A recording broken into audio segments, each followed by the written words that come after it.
What's up, everybody? Welcome to a brand new episode of MUT Tips. I'm your host, Sean Taylor from the Made Up Theater. Before we jump in, make sure to like the video down below, comment with somebody you'd like addressed in a future video, and as always, subscribe on YouTube down below to be informed of upcoming videos and live streams. Ring that bell. But let's jump into today's topic, use your hands. It's been a while since I've done an episode of MUT Tips, and a lot has changed. You might still be doing classes online via Zoom. You might also be doing in-person classes. We here at Made Up Theater have resumed doing in-person classes, but there is a mask mandate in effect, which means our students and teachers are currently wearing masks.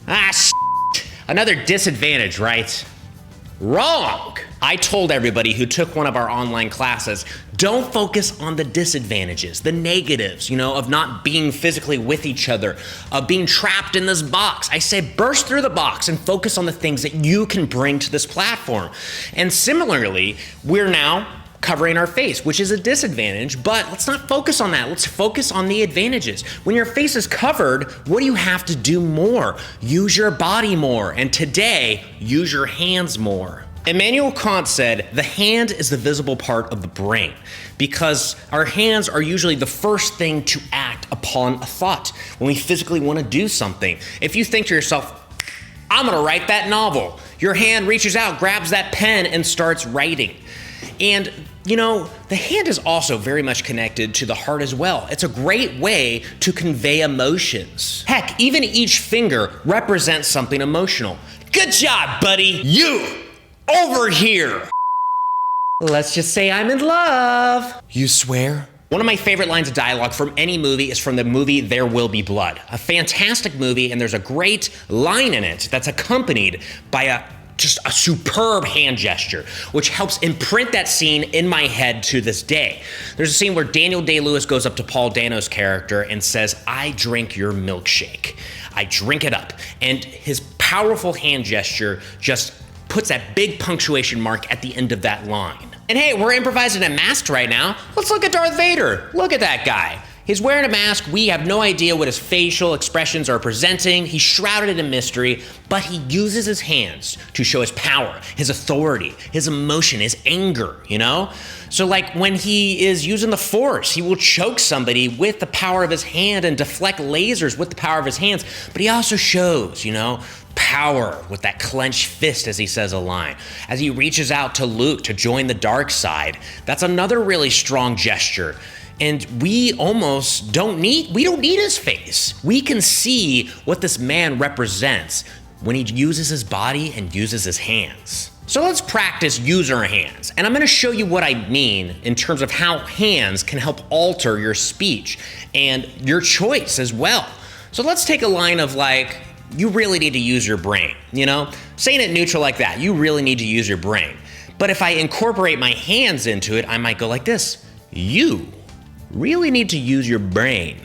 That's a lot more interesting, more expressive. And notice I pointed and said you, I drew it out more just to take my time and embellish the words and not just rush through them, because if we don't use our hands, we sometimes rush through lines that can be really impactful. Let's do a little interactive exercise. You can play this at home if you would like. I'm going to display on screen a line of dialogue with no punctuation marks. You are going to first say that line of dialogue just totally neutral, okay? Hands at your side, blank expression, just say the line as it is.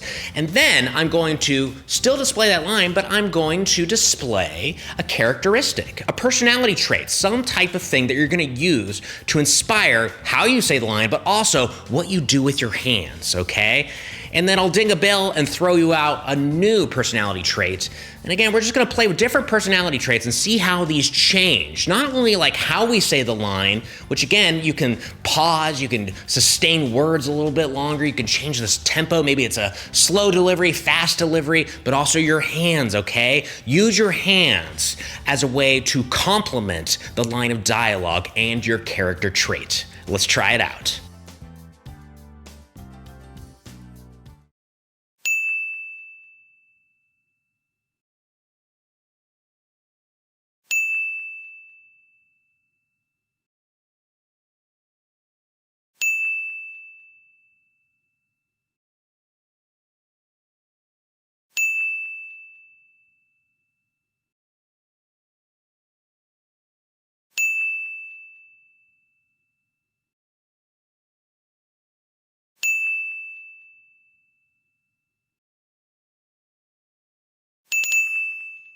Awesome, how was that? The line "you need me" is already a pretty strong emotional line. But if you say it neutral, "you need me," it can just go right past your scene partner's heads because you were not attacking it. You were not putting a punctuation mark on the end of that line. And a lot of times your hands will help you convey that. So like real quick, like when you did a timid character, did you maybe put a question mark at the end of "you need me," Because you have that lapse of confidence that may not make you want to put a period or an exclamation mark. And maybe your hands, they didn't have to do a lot, but just like, a little twiddling of the fingers and going, "You need me," But it could still be conveyed to the back row, even though it feels more contained and, internalized. Let's do one more round, but this time I'm not going to give you the character trait, which could be very helpful, right? I'm gonna have you say that line again neutrally first, but then you're gonna do 5 more times saying the exact same line, but play around with it, okay? And let your hands guide the way you present it. So for example, if the line was, "I'm the man," I would say it 5 different ways, such as, "I'm the man! I'm the man. I'm the man? I'm the man. I'm the man." All right, let's try it out. I'm gonna put on the screen another line of dialogue. The first thing I want you to do is just say it neutral, hands at your side. Don't worry about doing anything on top of it. And then I'm gonna ding the bell and you're gonna do it 5 different times. Every time you hear a ding, say it again, but do something different with your hands, okay? Let's try it out.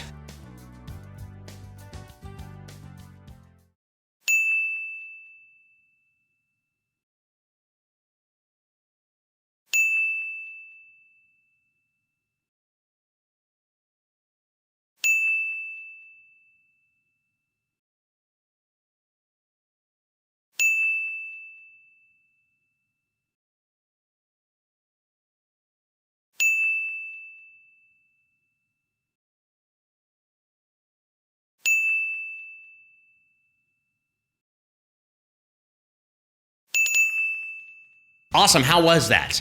You can practice this further, and if you need inspiration for lines, just use the app SOKKYO, okay? I've used this as a reference point in a lot of my videos. It's just an improv word generator, and there's also on this app at the bottom left a phrase generator. If you click phrase, it says, "May I recommend the soup?"